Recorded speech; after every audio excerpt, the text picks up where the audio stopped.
The moment you stop chasing, control returns. Not instantly, not aggressively, quietly, but with consequences.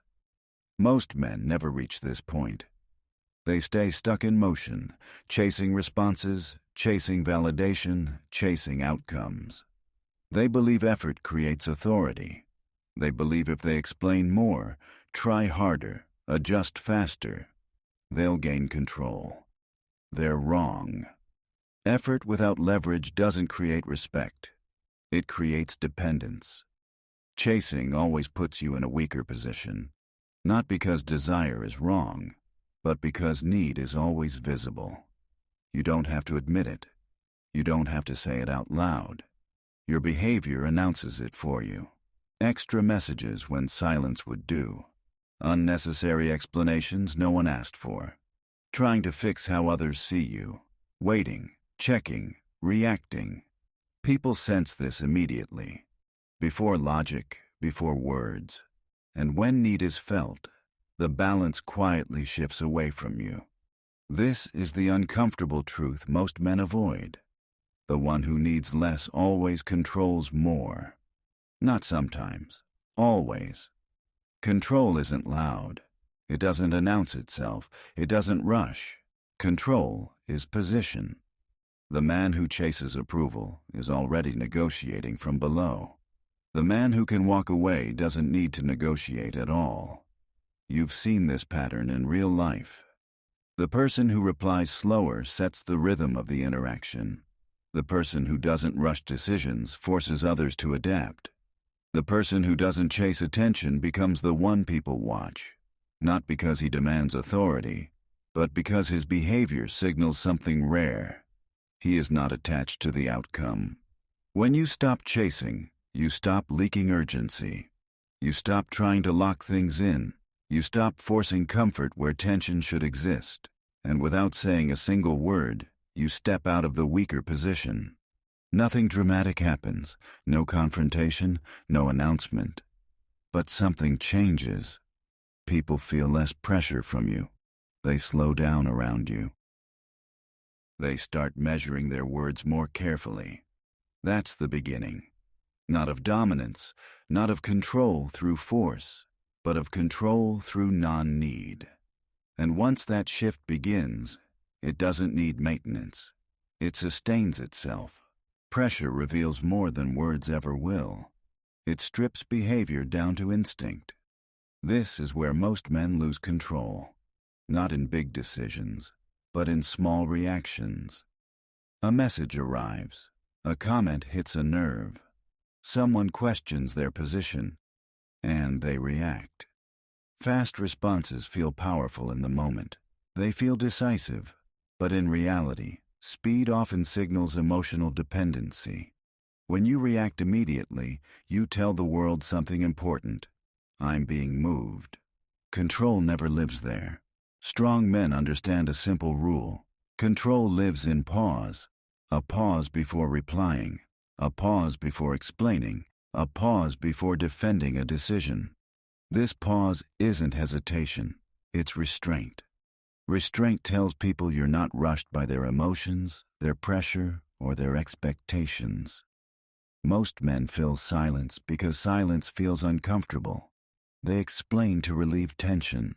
They justify to restore balance. But every time you do that, you trade authority for comfort. Silence, when intentional, does the opposite. It forces others to sit with uncertainty. And uncertainty is uncomfortable for the person who needs control. That's why calm men feel heavier under pressure. They don't argue more. They don't raise their voice. They don't rush clarity. They let pressure sit. This creates a shift most people don't understand consciously. The person applying pressure starts to feel it instead. Their words slow down. Their tone changes. They begin to explain themselves. Not because you dominated them, but because you didn't react. This is the hidden advantage of not chasing. You stop trying to manage reactions. You stop trying to secure outcomes. And in doing so, you reverse the direction of pressure. Instead of pressure moving you, it starts moving toward the source. Most men think control comes from intensity, from passion, from emotional force. But intensity without restraint looks unstable. Restraint signals stability, and stability commands respect without asking for it. When you stop chasing, you gain access to this restraint. You don't need to withdraw completely. You don't need to become distant or cold. You simply stop reacting on instinct, and that alone changes how people treat you. Most men don't lose control in dramatic moments. They lose it slowly, through habits that feel harmless. It starts with over-explaining. Explaining your decisions, explaining your boundaries, explaining why you did what you did. Explanation feels reasonable. It feels mature. But more often than not, it signals uncertainty. Strong men don't rush to be understood. They allow understanding to come, or not. The moment you feel the urge to explain yourself, ask why. Is it clarity or discomfort? Is it communication or the need for approval? Another silent leak of control is availability. Being always reachable, always responding, always accommodating. Availability feels generous, but excessive availability lowers perceived value. What's always accessible is rarely respected. Men with control don't disappear. They simply aren't instantly accessible. They choose when to engage. And that choice matters. Then there's emotional correction. Trying to fix how others feel. Trying to smooth tension too quickly. Trying to restore harmony at your own expense. Every time you rush emotional comfort, you give up leverage. Tension isn't always a problem. Sometimes it's information.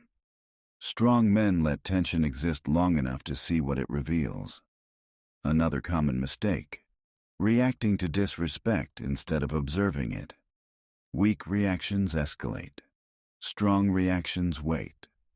A pause doesn't mean acceptance. It means evaluation. Most men respond to provocation because silence feels like loss. In reality, silence is often control. Control isn't about winning every exchange. It's about not needing to. The men who hold authority don't chase resolution. They don't chase agreement. They don't chase comfort. They let things unfold. And because they don't rush to correct, explain, or react, people begin adjusting their behavior around them. Not consciously, not deliberately, instinctively. This is how control is built in everyday life. Not through dominance, not through force, but through consistency. Consistency in restraint. Consistency in boundaries. Consistency in non-need. And most importantly, consistency in not chasing. When control returns, it doesn't announce itself. There's no moment of victory, no visible shift in posture or tone, but everyone around you feels it. The man who has regained control moves differently.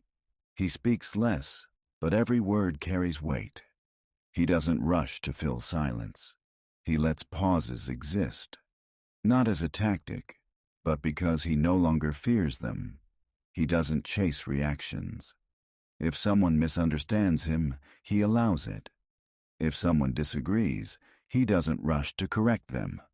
Not because he doesn't care, but because his position doesn't depend on agreement. This is the core difference. Men who chase need outcomes to feel stable. Men with control are stable regardless of outcomes. They don't withdraw. They don't become cold or distant. They simply stop performing. And when performance stops, presence becomes visible. Presence is what people respond to. Under pressure, this man doesn't escalate. He slows down. While others raise their voice, he lowers his. While others argue for position, he lets behavior speak. This creates an imbalance, not because he dominates, but because he isn't affected. And what doesn't get affected starts affecting others. This is why people begin adjusting around him. They explain more. They test less. They listen longer. Not out of fear, but because they sense stability. Control isn't about being unshakable. It's about being unmoved. And being unmoved comes from one decision made repeatedly. Not chasing attention, not chasing validation, not chasing certainty. The man who stops chasing stops negotiating his position. He doesn't need to prove strength. His behavior already shows it. And that's why control, once returned, doesn't need to be defended. It stays, quietly.